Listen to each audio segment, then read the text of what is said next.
La canzone O Sole Mia è una delle più famose e amate del repertorio napoletano. Il testo fu scritto nel 1898 da Giovanni Capurro, un poeta e giornalista di Napoli che si ispirò alla vista del sole che splendeva sul golfo.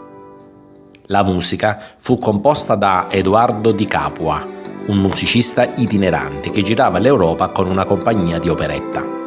La forza di questo brano è da ricercare sia nelle parole commoventi, soprattutto per chi è costretto a lasciare il proprio sole per emigrare all'estero, sia per la musica, in grado di riassumere tutte le componenti della più antica tradizione lirica napoletana, la cantabilità melodica.